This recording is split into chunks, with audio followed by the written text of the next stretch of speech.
Hello and welcome to Big Deal. Today we will discuss a space which is finding new ways of wider investor interest. The blend of infrastructure as well as the commercial real estate business, warehousing.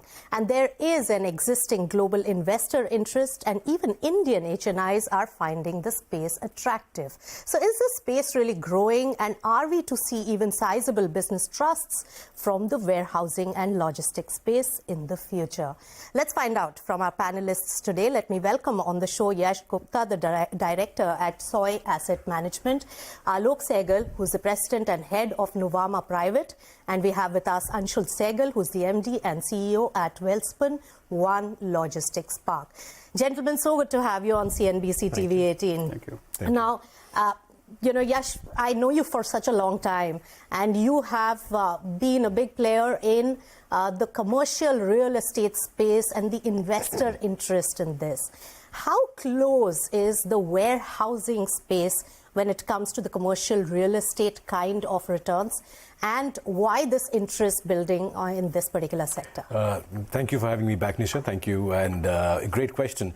It is very close. It is any income-producing assets. Commercial assets are assets which are, once you make the asset, produces an income consistently, and warehousing is probably the fastest growing part of the commercial real estate industry today. And the reason why it's so is because people are very aware of the fact that when India grows, when it goes from a 3 to a 5, 7, $10 trillion economy, there will be a huge need of manufacturing companies, of supply chain companies, of e-commerce companies, etc. And the government's things like PLI, China Plus One, etc. are only promoting the need for warehousing.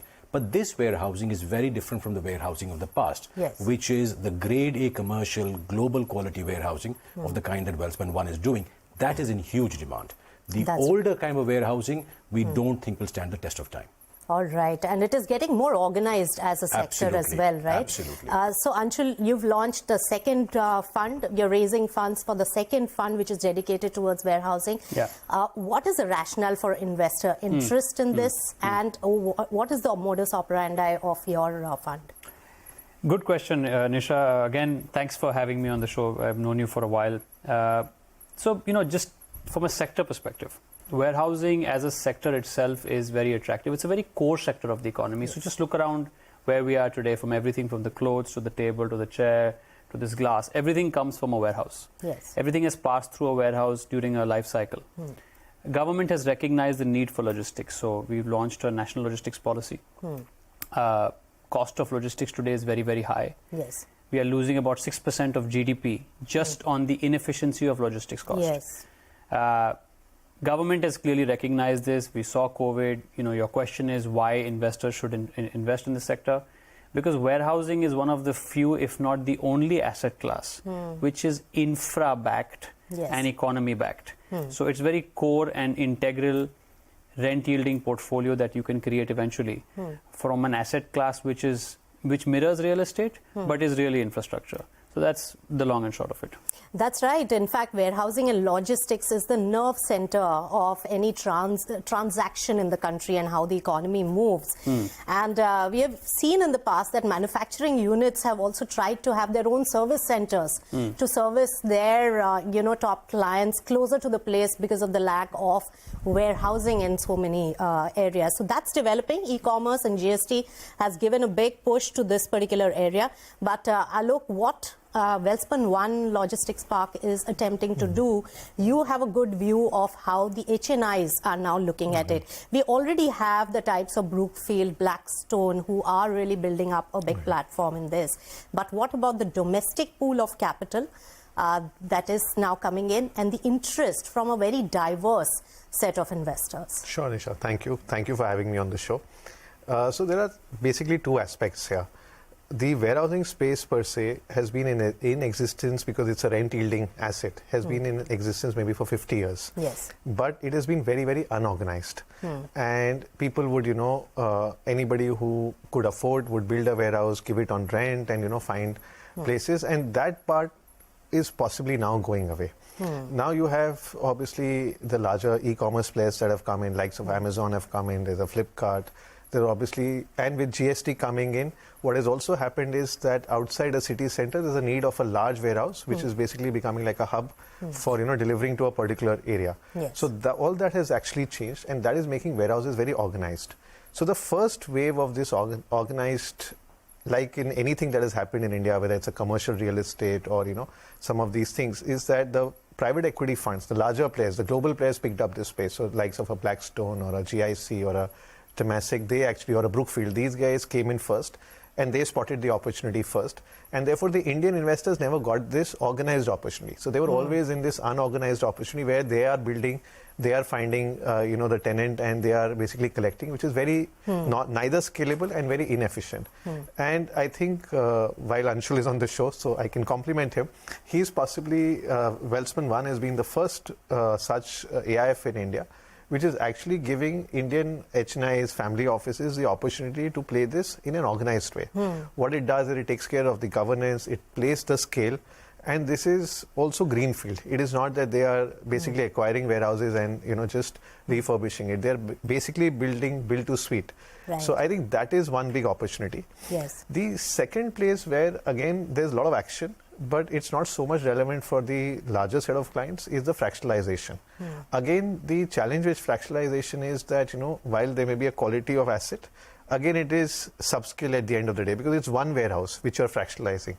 Here we're talking about a huge logistics park which you can actually potentially offer to investors, and a group of logistics parks you can end up doing tie-ups with, likes of Amazon and all, if possible, to do for a series of warehouses. So I think this is a far better route, and now Indians are getting, at least the HNIs are getting access to it. So Anshul, it's a development model that you have. It is, yes. And it is very different from the listed logistics companies, warehouse and logistics companies that we already have in existence. So the HNIs, the retail, in a way, the higher net worth retail participants can have a piece of the pie straight from the development of the warehouse, and then they can get the benefit of the return mechanism that comes and which kicks in after a sizable work has been done, or it's commercialized or rentalized.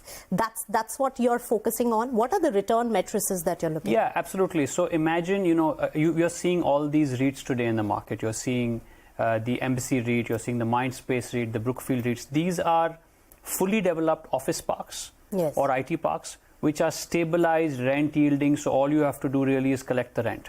And what this vehicle does is it passes the rent to an investor who can invest as little as potentially 500 rupees, right? So they've dematerialized real estate effectively, right? You don't need to now go buy a 5 crore office. You can go put in 5 lakhs if you have, the comfort to do that.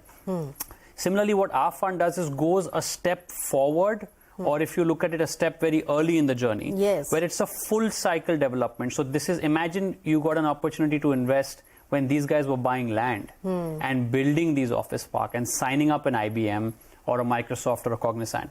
What we're doing is giving investors an opportunity in a dematerialized format to invest in a full cycle development. And the beauty about our model is that because we're integrated, fund and development, the investors do get the full cycle return. We're not passing on a developer's margin back to the developer. So there are two ways of looking at it. Either you catch it at the inception and you get the full benefit of the returns. And you also take equal amount of risk if you get in so early in the stage. So there are two ways of looking at it, and the HNIs who are putting in, they know their... That's why you need sophisticated investors. They understand that they're taking... They know the risk parameters. The minimum ticket is 1 crore that people put in. But what's interesting about what Welspun One is doing, and taking on the point that domestic investors are involved, many of the risks, whether it's on the land stage, whether it's on the development stage, etc., are very local. Which require local expertise. So very often the foreign funds, the foreign participants who want to do this don't like to take these risks. But there is substantial value that gets created when you take a piece of land, when you get it converted, when you get the approvals, when you make a warehouse, when you rent it out in that situation. So what is interesting about this is there's local expertise and local management, which is using local money to create significant value, which then becomes marketable to anyone global or local, for that matter. That's right. And that's how the whole full cycle is getting completed, which is a new thing for the market. But you know how the foreign investors have been investing in the commercial real estate. And now building up their warehousing portfolio. What is the difference?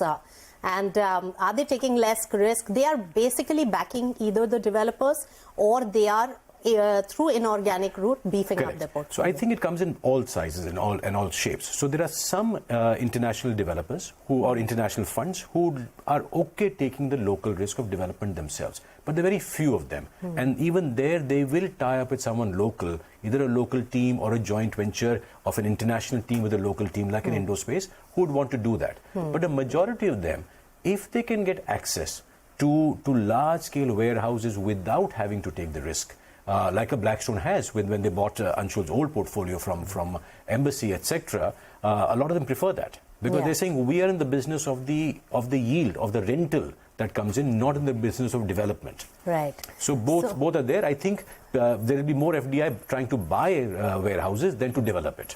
All right, so that's the difference, and those are the various pockets of investments and investor categories which are interested in this space. But ultimately, it is the return metrics as well as the exit opportunities that the investors will look at. We'll come back on Big Deal and we'll discuss exactly that in the warehousing segment. Stay tuned to Big Deal.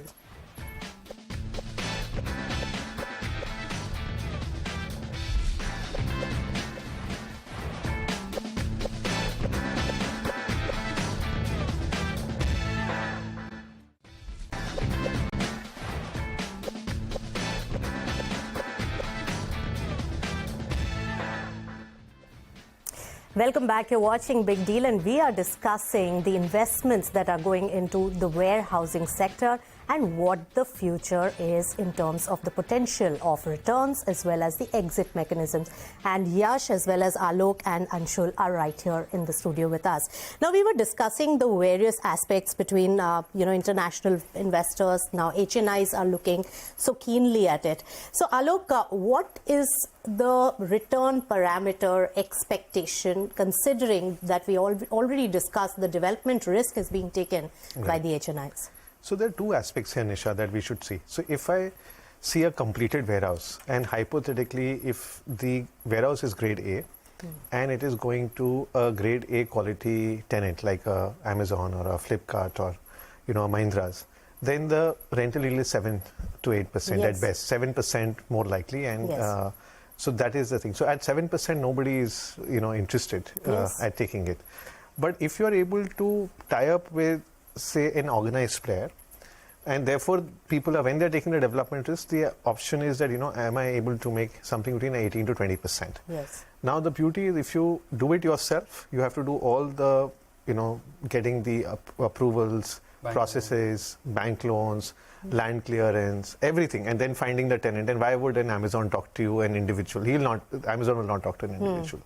And reason I'm using Amazon's name, because they've been in recent times, they've been the biggest users of warehouses. Yes. So that's the reason. So it becomes very inefficient to get that 20% plus. Now, moment you come into a fund structure, all these things are taken care of. There is an organized way of doing all these things.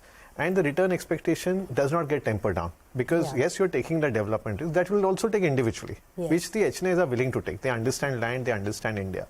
So if you are getting that 18 to 20% return, being in an organized player, where you can participate in the size and scale, I think that is the beauty. And as Anshul was mentioning and as Yash was mentioning, you see it as a pre-REIT or a pre-InvIT fund. Now today, you have so many REITs and InvITs that have got listed in India, like an Embassy or a Power Grid and all. Now they are trading at an X price, but the developer has entered obviously at the early stage. And even if you look at a Blackstone entered an Embassy at a pre-REIT stage. And they made a killer return on that. That's one of the biggest. Exactly. So the idea is the same opportunity. It's the same opportunity that you're looking at. And are you really betting on some of the entry barriers to this particular sector, which not everybody can deal with, and especially the very political and sensitive place of land acquisitions? Yes. Oh, my favorite topic. And it's my official title should be land buyer and not managing director, I feel sometimes. But that's the area of the business which is the most complicated. That is also the biggest risk when we look at a project and underwrite a project. Now, land in India has inherently is a complicated topic. Yes. So there is very little any government can wave a magic wand and fix that overnight, just because of the way land is originated from our history in India. Remains the number one challenge, to be very honest, but also for a company like Welspun, it's the number one opportunity. Yes. Because we're so good at it. We know how the world operates. Yes. We know how to buy land. We don't take aggregation risk. Yes. We have a very rigorous investment committee, which is, by the way, independent now. It's a very highly governed body that takes these calls. So for us, it remains a big opportunity. But for most people, it remains the biggest entry barrier and the biggest risk.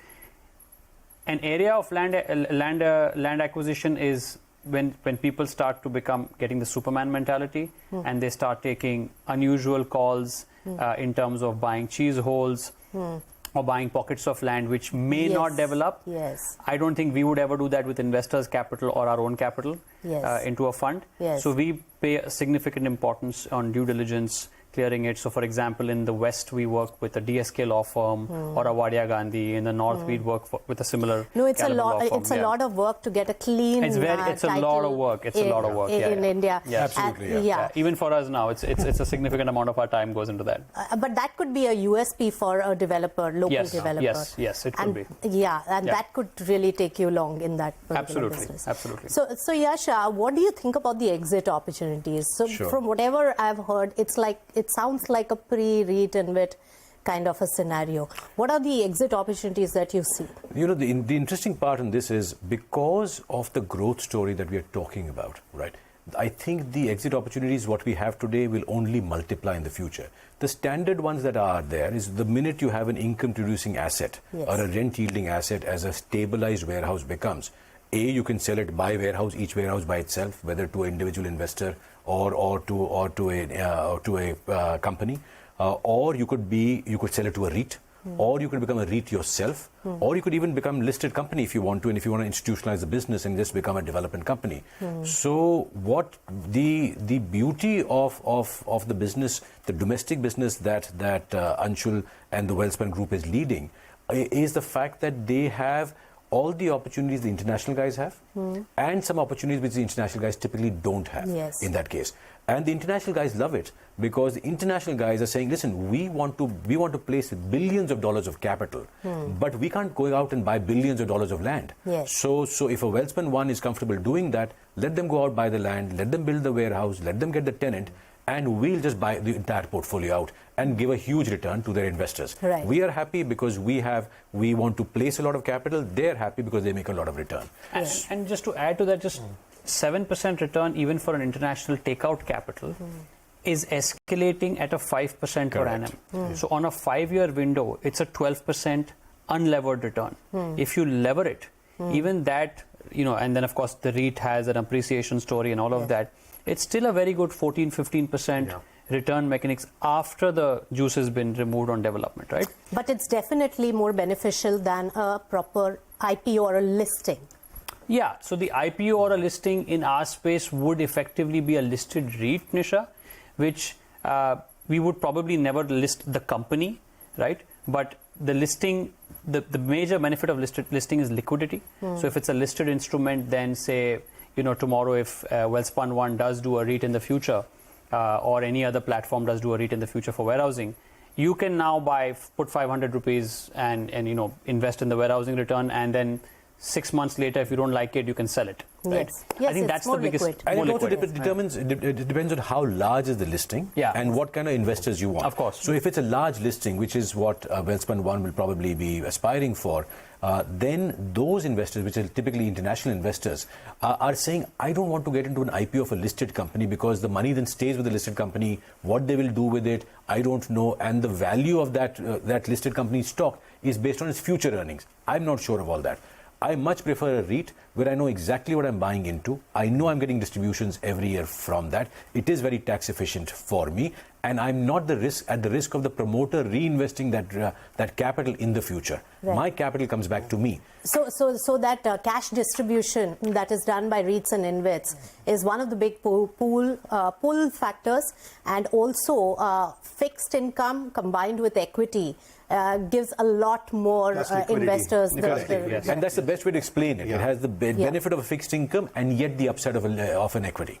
All right, so it looks like that logistics and warehouse is going to make a big way into REITs and InvITs eventually, but it has to reach a critical size Yes. for that to come in. And the entry of HNIs into that investment is also giving a lot of positivity in terms of its growth path and building in terms of scale. All right, thank you so much, Anshul, Alok, as well as Thank you. Yash, for this riveting conversation on all the aspects of warehousing and logistics and the investment there. With that, it's a wrap on this edition of Big Deal. Thanks so much for tuning in.